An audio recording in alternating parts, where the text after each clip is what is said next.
You're walking every single day. You cut the bread, you skip the wine, you downloaded the calorie app, and your body? Still the same. If you're a woman over 50, you know exactly what I mean. The belly that won't budge, the thighs that rub together, just a little more than last year. The arms you stopped showing in summer, hips and glutes that somehow got bigger, even though you eat less than ever. And if you're a man over 50, welcome to the club nobody asked to join. The belly that showed up one day and simply decided to stay. You didn't change what you eat. You didn't stop moving, but somehow, your waistband did. Here's what's actually happening for both of you. After fifth shifts change where and how the body storage redirects inward the abdomen. For men, reduce muscle mass and increases visceral fat. This is not a lifestyle failure. It's physiology. Different hormones, different bodies, same result. And cardio? Cardio sends exactly one signal. Keep going, but don't change a thing. It's about 5 specific muscles, Deep in your core, your hips, your posterior chain, that went quiet after 50. When those muscles go quiet, your body stops burning and starts storing. 5 exercises, no running, no gym, no equipment, under 10 minutes. If you've been doing everything right and still nothing moves, this is the video you've been missing. Let's go. Your posture. Ladies, if you've had children and never did postpartum recovery work, your deep abdominal muscles have likely been offline for decades. Your generation didn't have pelvic floor rehab. You look great, back to normal. And for men, without specific training, posture shifts year by year. The shoulders round, the belly pushes out. Most men don't notice until the back starts hurting. So before anything else, we activate the foundation. Stand tall, feet hip-width apart. Breathe in, and as you exhale, make the sound. Ssh.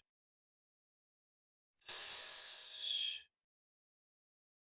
While you make that sound, lift your pelvic floor. Imagine you really need to go to the bathroom, and there is no bathroom. That holding feeling, that's it. Or a dog tucking its tail between its legs. That gentle inward pull toward the pubic bone. Now, without letting that go, pull your navel toward your spine. Think, jeans that are just a little too tight. That last millimeter. Pelvic floor from below, navel from the front. They meet in the middle. That's your deep core. That's the engine we're about to use. Inhale.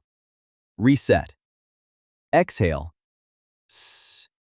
Lift, pull in. Exercise 1, wall push-ups. Most people skip this because it looks too easy, but every rep forces your deep core to stabilize your entire body, top to bottom. That's the work most people never feel because they never slow down enough to find it. Stand facing a wall, hands at chest height, slightly wider than shoulder width. Step back until your body forms one straight line, heels to head. Pre-activation first. Exhale. Pelvic floor lifts, navel to spine. Slowly bend your elbows, chest toward the wall. Body moves as one piece. Hips don't drop, back doesn't arch. Head stays neutral, not jutting forward like a confused turtle. Push back slowly. 4 counts in, pause. 4 counts out. 15 to 20 reps, 3 rounds, 30 seconds rest. Exercise 2, standing knee raises. I'm losing weight, but my stomach still sticks out. Weak lower abs don't just look bad, they change your posture. The pelvis tips forward, the belly pushes out. Anterior pelvic tilt is one of the most common dysfunctions I see in patients over 50, especially in women who never completed postpartum rehabilitation. The lower abdominals lose flex their functional balance and the pelvis tips forward. This makes the abdomen protrude independent of body fat. Stand tall, wall or chair for support if needed. Pre-activation on.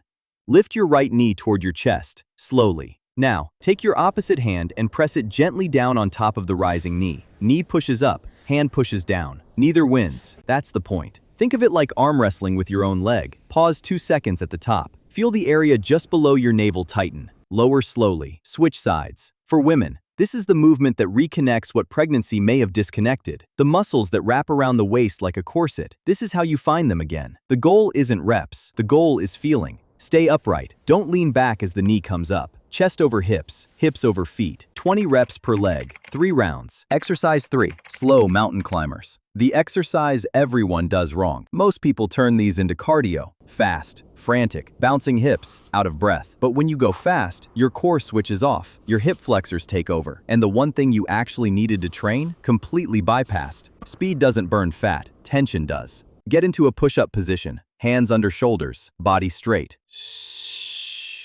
Core locked. Slowly bring one knee toward your chest. Pause 1 second. Feel the whole body hold still, like moving through thick, heavy air. Slowly return. Switch. If someone watching thinks you're going too slow, you're going exactly right. Hips don't rise. Hips don't drop. Think, my hips are bolted to the ceiling. If you feel too much pressure on your wrists, hands on a bench, a chair seat, or on your fists, same core benefit, less wrist load. 30 to 40 seconds, 3 rounds. Exercise 4, glute bridge hold. The exercise that has nothing to do with your belly and everything to do with your belly fat. Here's what nobody connects. Weak glutes mean reduced insulin sensitivity. If your hips are inactive, your body runs in storage mode. The gluteus maximus is the largest muscle in the body. When it's chronically inactive, which is extremely common after years of prolonged sitting, insulin sensitivity drops, resting metabolic rate decreases, and the body preferentially stores energy as visceral fat. Years of sitting, years of compensation, years of the body finding easier ways to move. This exercise switches them back on.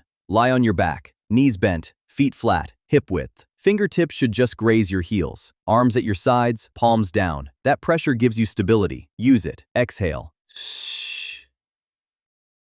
Pelvic floor lifts, navel to spine, ribs down, not flaring. Press through your heels and lift your hips until you form a straight line from knees to shoulders. And now, squeeze your glutes. Not a polite squeeze, a real one. Imagine cracking a walnut between your cheeks, that level. Don't hyperextend at the top. Long spine, not high hips. If you feel it in your lower back instead of your glutes, press your heels harder into the floor. The glutes will find their way. Hold 30 to 40 seconds.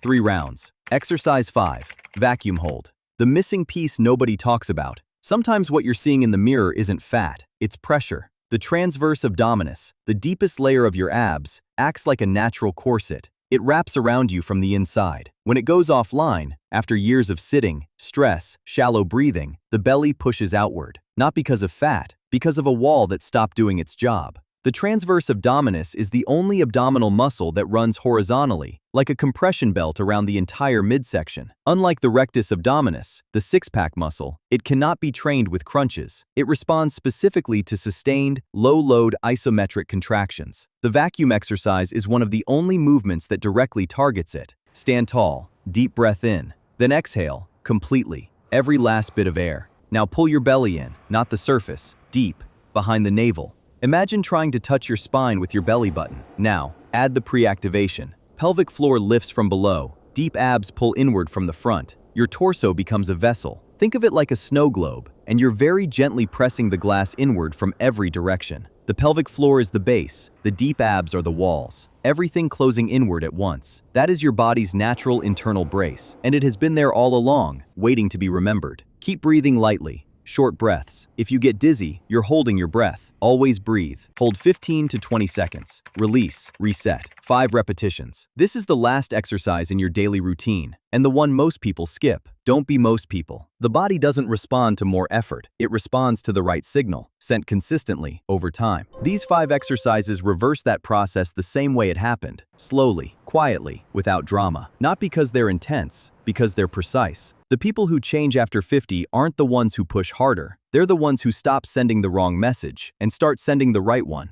That starts today, with 10 minutes and a single, quiet shh.